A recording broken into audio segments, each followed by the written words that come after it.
За бид нар энэ шуудангийн асуудлыг ер нь ярих цаг нь болсон. Ер нь оройтцсон байна. Тийм учраас бид нар энэ салбар дээр нэлээд байнгын орооны хувьд анхаарал тавих нь зүйтэй.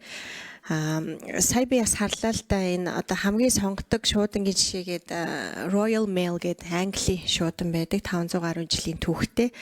Энэ эдний компани бол 2011 онд шуудангийн үйлчлэгээний хууль шинжилээд тэгээ 13 оноос хувьчлаад 15 онд үлдсэн хувьчлаад 100% олон нийтийн компани болцсон юм байна. 499 дэх жил дээрээ.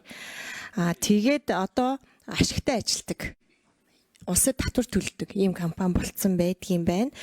За бас нэг сонгодог жишээ Японы Nippon Yubi билүү тийм компани байдаг. Энэ бас л хууль гараад олон нийтийн компани болоод тэгээ одоо ингээ ашигтай.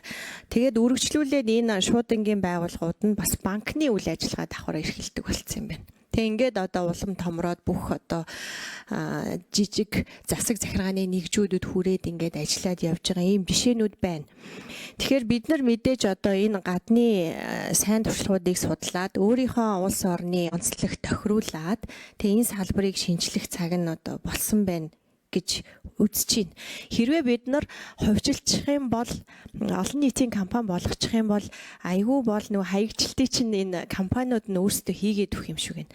Бид нар хаягжилттай холбоотой ажлын хэсэг 2021 онд байгуулагдсан байхгүй юу? Барилга хот байгуулалтын яамн дээр.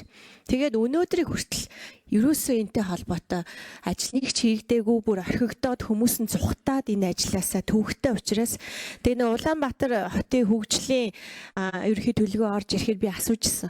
Тэгэхэд бас л одоо нөгөө хоёр яамн мэдхгүй хотын захиргаа болохоор бид нар удахгүй хийчихнэ гэсэн юм ерөнхий юм яриа л тэгэл ингээ хайж байгаа. Тэгэхээр ер нь бол энэ салбар цаашид олон нийтийнх болж илүү либералчлагдаж ингэж явах нь зүйтэй гэдэг нь энд явагдаж байгаа асуулт хариултаас ч гэсэн харагдаж байна. Тэгэхээр энэ чиглэл рүү ер нь ажиллах ёстой гэж бодож байна.